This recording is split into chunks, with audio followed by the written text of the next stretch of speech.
अब आज की कहानी की बात शुरू करते हैं। ऐसे बहुत सारे क्राइम हुए इस देश में जिसमें अजीब अजीब अलग अलग कहानी है, लेकिन आज जो कहानी है इसमें कुछ चीज़ें मैं कई बार और भी स्टोरीज़ के सिलसिले में ये बोला हूँ, लेकिन ये भी है कि जो 20,000 करोड़ रुपए से ज़्यादा का मालिक हो, उसकी मौत 100-200 करोड़ की प्रॉपर्टी के लिए हो, अजीब लगता है सुन के। एक शख्स जो यूपी के एक छोटे से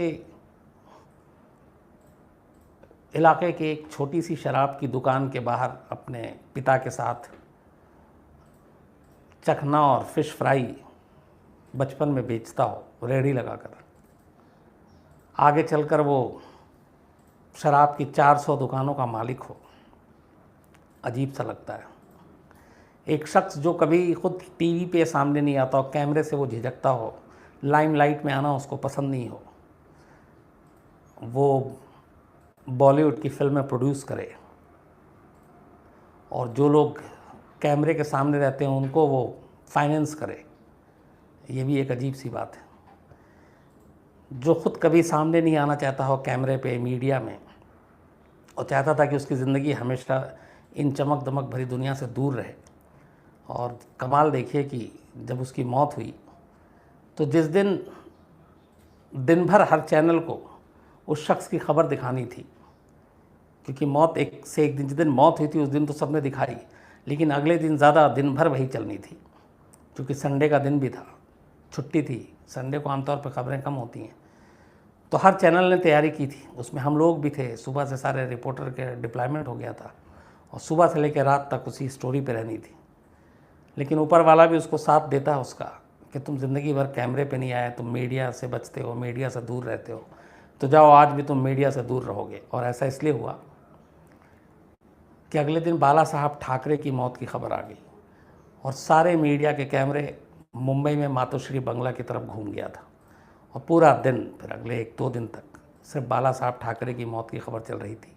और उस खबर में गुरदीप सिंह चड्ढा उर्फ पॉन्टी चड्ढा की मौत की खबर दब गई। तो ये सारी चीज़ें, सारे इत्तेफाक इस कहानी के साथ हैं। अब तक आप समझ ही गए कहानी पॉन्टी चड्ढा की है। और एक कमाल इसमें और ये भी था कि पूरी ज़िंदगी सबको, इवन मैं 2-3 बार जबकि मुझे मिलने का मौका मिला, मैं इस वक्त जहाँ से बैठ के आपको कहानी सुना रहा हूँ, अगर मैं किलोमीटर में गिनूँ तो मुश्किल से शायद 2 किलोमीटर की दूरी पर वो जगह है जहाँ पे पॉन्टी चड्ढा बैठा करते थे, और वहीं मैं मिला हूँ 2-3 बार।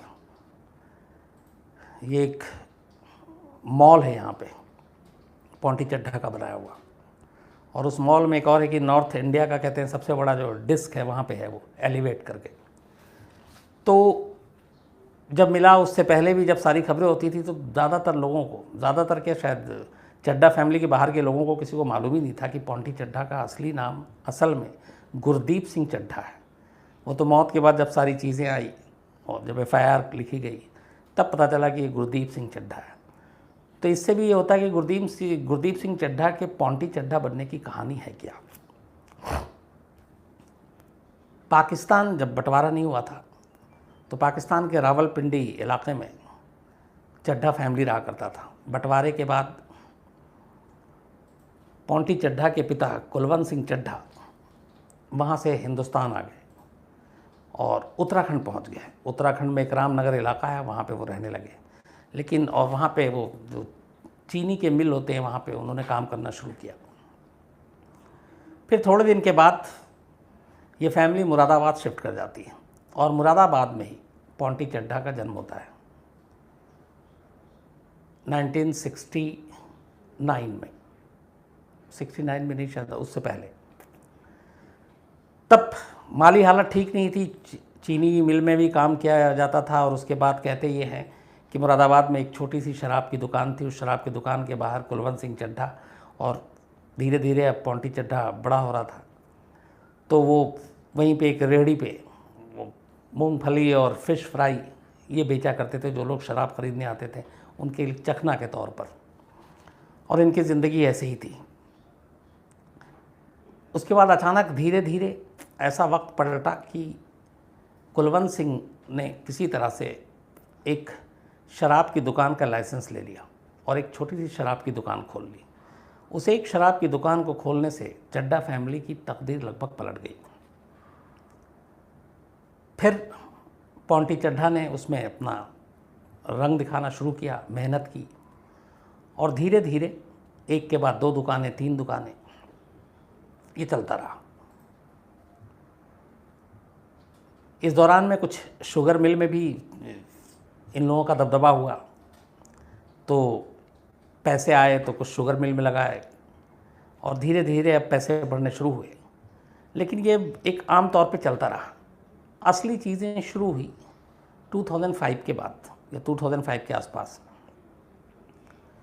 यूपी में जो शराब की पूरी बिक्री होती है उसका एक बड़ा ठेका पॉन्टी चड्ढा को मिलना शुरू हुआ। पॉन्टी चड्ढा ने क्या किया कि जो पैसे थे उस पैसे के ज़रिए उस पॉन्टी चड्ढा को ये मालूम था कि आगे बढ़ने के लिए पॉलिटिकल लिंक बहुत ज़रूरी है, और इसी के बाद पॉन्टी चड्ढा ने फिर यूपी से शुरुआत की और शराब के बिज़नेस में अपना दखल देना शुरू किया, और नेताओं की मदद से ज़्यादातर जो टेंडर और ये सारी चीज़ें होती थी धीरे धीरे पॉन्टी चड्ढा के हाथ में आने लगी। शराब से इतने पैसे आए कि पॉन्टी चड्ढा ने फिर एक वेव कंपनी शुरू की, जो वेव सिनेमा भी आप देखते हैं, सिनेमा हॉल का पूरा चेन है मल्टीप्लेक्स का। और सबसे पहला मॉल जो है लखनऊ में एक वेव का खोला, और उस मॉल का उद्घाटन किसी और ने नहीं बल्कि तब के यूपी के CM chief minister Mulayam Singh Yadav ने किया। जब उस वेव मॉल का उद्घाटन मुलायम सिंह ने किया था चीफ मिनिस्टर ने, तब पहली बार लोगों ने जाना कि पॉन्टी चड्ढा नाम का भी कोई एक शख्स है जो शराब का बहुत बड़ा व्यापारी है।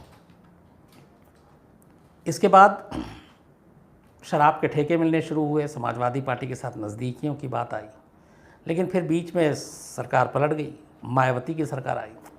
लेकिन पॉन्टी चड्ढा की किस्मत नहीं बदली। जो रिश्ते समाजवादी पार्टी के साथ थे वही मायावती के साथ थे। एक अच्छा बिजनेसमैन वही होता है, कहते हैं, जो हर पार्टी के साथ अपने रिश्ते बना के रखे। और ये बात अंबानी फैमिली के लिए भी होती है कि अंबानी फैमिली जब, चूँकि ये सभी पॉलिटिकल पार्टी को चंदा देते हैं, तो कहते हैं कि जो सत्ता में होती थी उसको भी उतना ही चंदा देते थे, और जो विपक्ष में पार्टी होती थी उसको भी उतना ही चंदा देते थे ताकि कोई नाराज़ ना हो। तो शायद ये गुण पॉन्टी चड्ढा ने भी सीखा, और जो विपक्ष में है या सत्ता में है सभी को बराबर की नज़र से देखा। मायावती के दौर में जब वो चीफ मिनिस्टर बनी तो उसके बाद अचानक पंख लग गया एक तरह से पॉन्टी चड्ढा के कारोबार को। बाकायदा पूरी एक्साइज जो पॉलिसी है, आबकारी नीति है, वो बदल दी गई। एक राज्य, एक कंपनी और एक ही विक्रेता, ये एक पॉलिसी बनी। तो उसमें ये हो गया पूरे यूपी में अब जो शराब बेचेगा वो सिर्फ पॉन्टी चड्ढा की कंपनी बेचेगी। पॉन्टी चड्ढा ने शराब कंपनियों से सस्ती कीमत पे शराब लेनी शुरू की, और चूँकि अब यूपी में आपके पास लोगों के पास ऑप्शन नहीं था कि वो किसी और से शराब खरीद सकते हैं, क्योंकि एक ही शख्स पूरे यूपी में बेच सकता है, तो फिर उसी हिसाब से रेट फिक्स किए गए। रेट महंगे हुए, लोगों की मजबूरी थी, ख़रीदना था। और शराब सिगरेट ऐसी चीज़ है जिसको लेकर कोई विरोध प्रदर्शन, धरना प्रदर्शन हो नहीं सकता। तो उसका फ़ायदा हुआ, बेइंतहा पैसा। इसी दौरान में यूपी में एक और स्कीम शुरू हुई थी, मिड डे मील। जो गरीब बच्चे हैं, जो उन लोगों के लिए सरकार की तरफ से दोपहर का खाना मुफ्त, एक टाइम का। उस मिड डे मील का ठेका भी मायावती ने पॉन्टी चड्ढा की कंपनी को दे दी, और ये ठेका था करीब 10,000 करोड़ रुपए का, एक साल का। तो ये सारी चीज़ें चलती रहीं। इसके बाद धीरे धीरे अब पॉन्टी चड्ढा की एक ये चीज़ थी कि वो अपने आप को कभी लिकर किंग नहीं, कई इंटरव्यू भी दिया, कहलाना पसंद नहीं करते। उनका ये था कि मैं एक शराब व्यापारी हूँ, ये पसंद नहीं है। तो अब ये ठप्पा हटाने के लिए जाहिर सी बात है बाकी धंधों में उतरना ज़रूरी था। उस वक्त ही एक और चीज़ हुई जब ये 10,000 करोड़ रुपए का मिड डे मील का भी ठेका दिया गया। इस दौरान में यूपी में कुछ शुगर मिल्स की नीलामी हुई, और कहते हैं कि उसमें से 10 में से 9 या 7 मिल पॉन्टी चड्ढा की कंपनी को दिया गया, और उसके सारे शर्तें ही ऐसी रखी गई थी, 2 ही कंपनी उसको पूरा कर सकती थी, और ये सारे औने पौने दाम पे। तो उसको लेके उस वक्त बड़ा हंगामा भी हुआ, लेकिन कुछ हुआ नहीं। तो पॉन्टी चड्ढा ने शराब की तरफ से अपना वो हटाकर बाकी बिजनेस की तरफ भी हाथ फैलाना शुरू किया, शुगर मिल में, इसके बाद रियल इस्टेट में। नोएडा और ये तमाम जगहों पे जैसे मॉल, पूरा एक वेव का मॉल को, उसके बाद मल्टीप्लेक्स, देन पेपर मिल एमपी में है, रियल इस्टेट हो ही गया। एक आखिरी जो कसर रह गई थी पूरी, वो फिल्म इंडस्ट्रीज़ में कई फिल्में प्रोड्यूस की, जिसमें मर्डर 2 भी है, गदर भी है, और भी न जाने कितनी फिल्में हैं। तो जब भी आप देखते होंगे फिल्म तो उसमें आता भी है वेव का। फिर बाकायदा एक पूरी सिटी बसाने का वेव की तरफ से रियल इस्टेट में, नोएडा से लेके कई ऐसे इलाके हैं जहाँ पर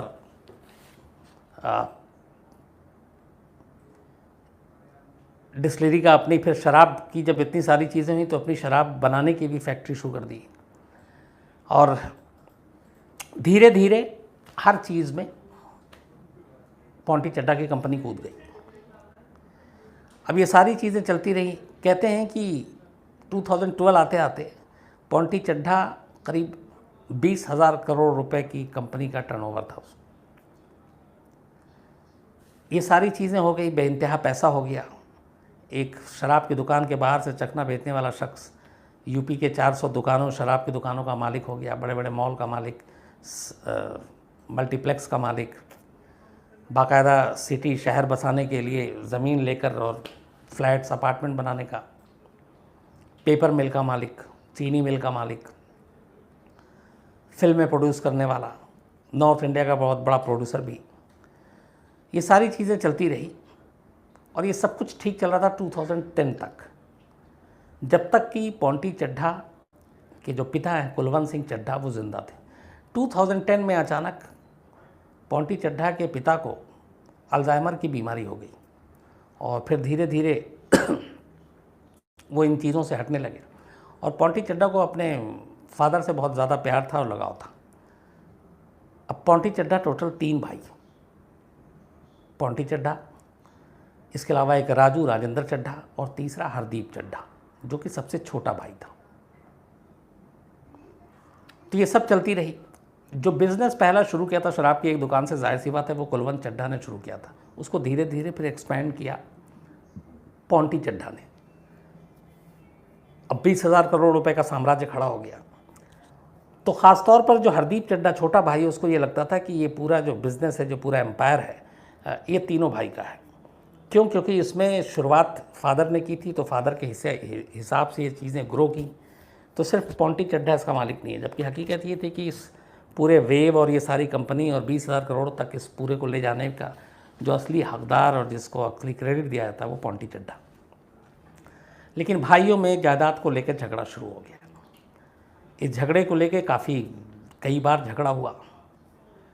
एक बार कहते हैं कि कुलवंत जो पिता थे, इन तीनों भाई को, हरदीप, राजेंद्र और पॉन्टी चड्ढा को लेकर रकाबगंज गुरुद्वारा गए दिल्ली में, और वहाँ गुरुद्वारे में ले जाके उन्होंने इन तीनों से कसम खिलाई कि देखो तुम आपस में कभी नहीं लड़ोगे, और मैं ये चाहता हूँ कि ये जो पूरा जायदाद है, जो पूरी प्रॉपर्टी है, ये तुम तीनों में बराबर बराबर बांटा जाए। पॉन्टी चड्ढा अपने पिता को बहुत प्यार करने वाले, खुशी तो नहीं हुई ये सुनकर, लेकिन वो राज़ी हो गए कि ठीक है बंटवारा हो जाएगा। बात आई गई हो गई। अब यहाँ पे उसके बाद कहानी दो शुरू होती। एक ये कि जो राजू चड्ढा, राजेंद्र चड्ढा और पॉन्टी चड्ढा, ये दोनों भाई के अंदर बहुत ही ज़्यादा प्यार मोहब्बत, दोनों एक साथ काम करने वाले, इन दोनों में कोई झगड़ा नहीं।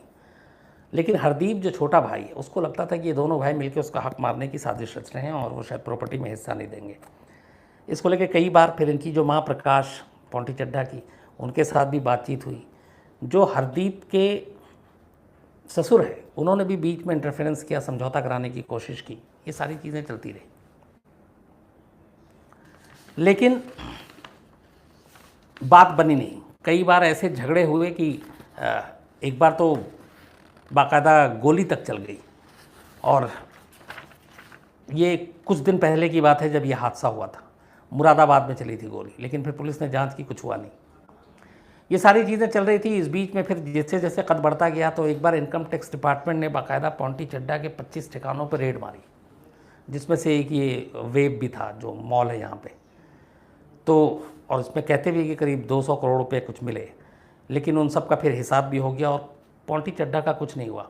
बल्कि जिस इनकम टैक्स के उस वक्त जो कमिश्नर, जिस हेड ने इस रेट को मारने की इजाज़त दी थी, बाद में उसका ट्रांसफ़र हो गया। कहते हैं पॉन्टी चड्ढा की पहुंच यूपी, उत्तराखंड, पंजाब, इन राज्यों में इतना है कि किसी भी नेता से कह के कोई भी काम करवा सकता था। यूपी में आबकारी विभाग में कौन इंस्पेक्टर या कौन अफसर बड़ा बड़ा किस इलाके में तैनात होगा, ये पॉन्टी चड्ढा तय करता था। इवन एक बार आबकारी कर वसूलने के लिए मायावती की सरकार ने पूरा ठेका जो है वो भी पॉन्टी चड्ढा को दे दिया था कि आप ही ये पैसे वसूल के सरकार को दो। तो ये इतना दबदबा था। तो इधर ये सब कुछ चल रहा था, उधर खतरा भी था। 36 सिक्योरिटी गार्ड के साथ पॉन्टी चड्ढा हमेशा चला करते थे। 36, एक से एक महंगी गाड़ियाँ, बेंटले से लेके फरारी से लेके जो भी आप सोच सकते हैं। सारे नेताओं को, मिनिस्टर को, हर एक को सेट करके रखा। सिर्फ एक गलती की, अपने घर में ही सही सेटिंग नहीं कर पाया। हुआ क्या कि जायदाद को लेके झगड़ा तो चल ही रहा था। इस बीच में एक फार्म हाउस है दिल्ली में, छतरपुर में। इस फार्म हाउस का नंबर है 42। ये फार्म हाउस कुलवंत चड्ढा के नाम पर है, मतलब पॉन्टी चड्ढा के नाम, पिता के नाम पे।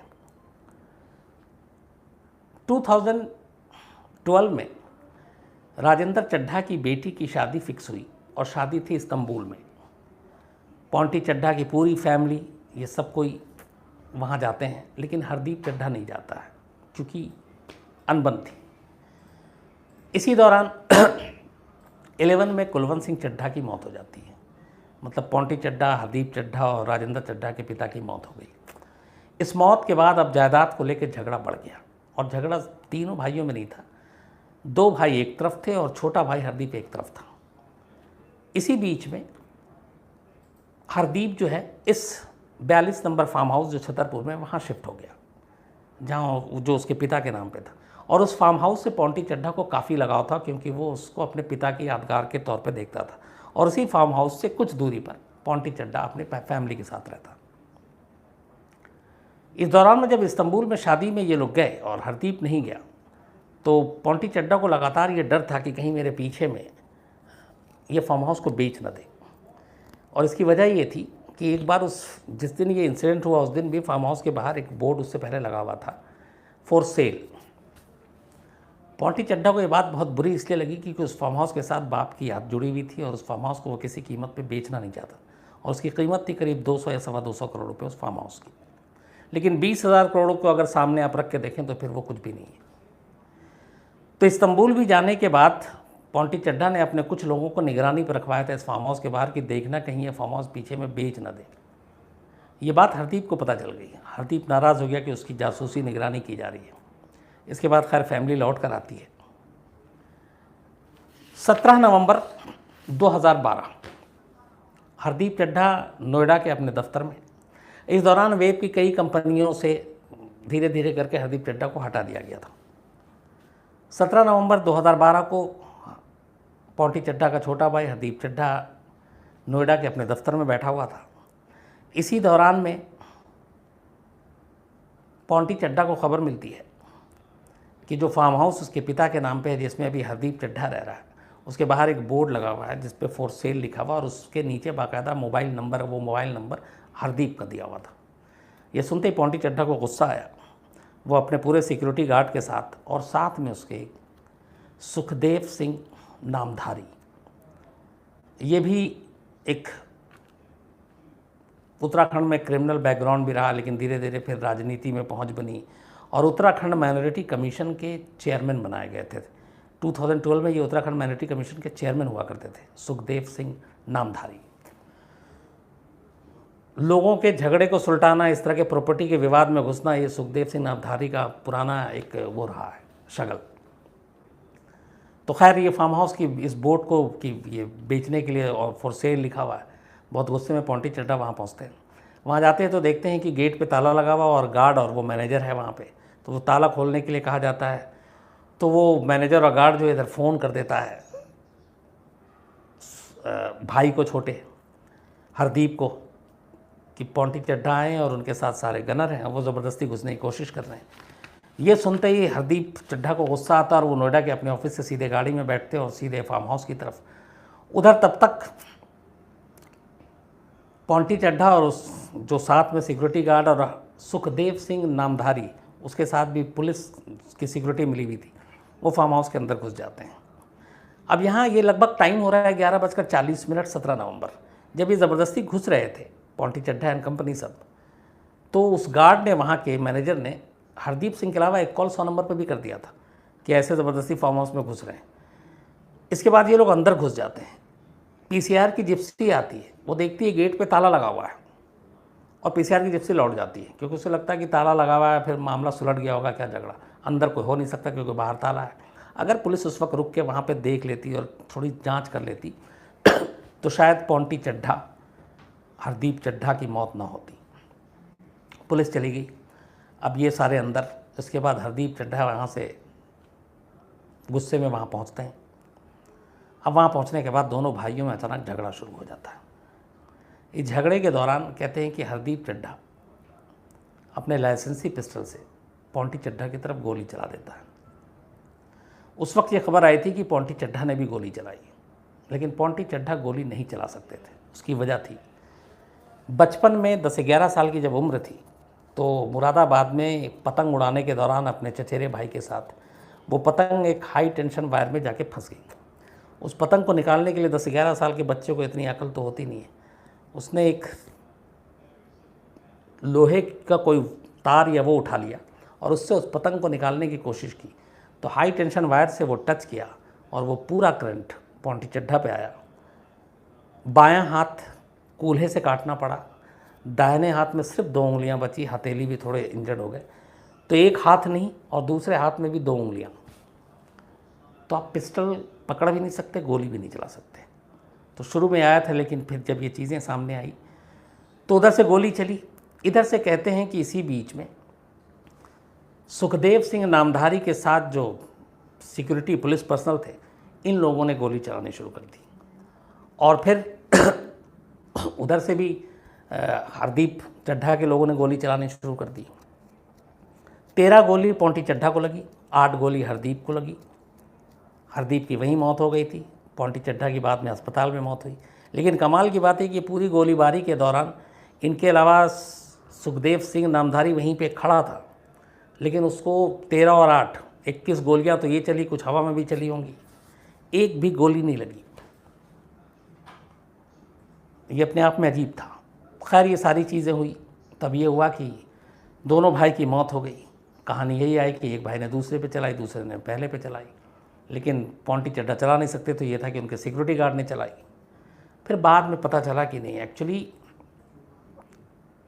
सुखदेव सिंह नामधारी के लोगों ने इधर से गोली चलाई और जो हरदीप को गोली लगी थी वो इनके पीएसओ जो थे सुखदेव सिंह नामधारी का, उसने चलाया था। बात आई गई होगी, उसका पुलिस जांच करती रही, धीरे धीरे खबरें सामने आई, इन्वेस्टिगेशन हुआ, तो पता चला कि इस पूरे मामले में जो उकसाने का मामला था और ये सारी चीज़ें थी, इसमें सुखदेव सिंह नामधारी का हाथ था। और इसी के बाद दिल्ली पुलिस ने सुखदेव सिंह नामधारी समेत कुल 22 लोगों को अरेस्ट किया, मर्डर का चार्ज लगाया, पॉन्टी चड्ढा और हरदीप चड्ढा के दोनों के को फिर जेल भेजा। सुखदेव सिंह नामधारी को उत्तराखंड माइनॉरिटी कमीशन के चेयरमैन से हटाया गया, बीजेपी ने पार्टी से निकाल दिया। केस चलता रहा। 2014 में लोअर कोर्ट का फैसला आया, लोअर कोर्ट ने मर्डर के चार्जेस हटा दिए इन सारे के सारे लोगों से, जिसमें सुखदेव सिंह नामधारी भी था। लेकिन मर्डर के लिए उकसाना मतलब गैर इरादतन हत्या, ये सारे सेक्शन और बाकी चीज़ें लगी। और ये केस अभी भी दिल्ली पुलिस ने इस फैसले को ऊपरी अदालत में चैलेंज किया हुआ है, मामला भी हाई कोर्ट में है। अब कहानी ये है कि पॉन्टी चड्ढा के पूरे इस अंपायर को उनका बेटा जो है मोंटी चड्ढा वो देख रहा है, दूसरा जो चाचा है राजेंद्र चड्ढा वो, और राजेंद्र चड्ढा का जो बेटा है। 10-15 दिन पहले फिर चड्ढा फैमिली सुर्खियों में आई थी, वो इसलिए कि मोंटी चड्ढा को दिल्ली पुलिस की इकोनॉमिक ऑफेंस सेल ने गिरफ्तार किया था, क्योंकि एक रियल एस्टेट में कुछ फ्रॉड का मामला था कि लोगों से पैसे लिए पर मकान बना कर दिए नहीं। हालांकि वो कुछ लोग थे कंप्लेनेंट, उन सबको फिर पैसे दे दिए गए, बेल मिल गई, वो बाहर है। लेकिन पूरी कहानी ये है कि कैसे 20,000 करोड़ का एक आदमी 100-200 करोड़ के एक फार्म हाउस के झगड़े में, क्योंकि प्रॉपर्टी भी है लेकिन वो अभी साइड में, उस दिन ये जो सब कुछ हुआ ये सिर्फ उस फार्म हाउस पे कब्जे को लेकर हुआ था। जान चली गई, पॉन्टी चड्ढा भी की जान गई, भाई की भी जान गई। अब एक ही भाई बचा, राजेंद्र और पॉन्टी चड्ढा का बेटा। लेकिन इनकी ये सारी जो अभी भी रियल एस्टेट का बिजनेस हो, शराब का हो, पेपर मिल हो, शुगर मिल हो, फिल्मों में फाइनेंस करना हो, ये सारा काम चल रहा है और सब कुछ चल रहा है। लेकिन कुछ ही वक्त में अर्श से फर्श तक पहुंचने वाला पॉन्टी चड्ढा एक अजीब सी, आप कहें कि हालात में उसकी मौत हुई। तो ये थी पूरी कहानी।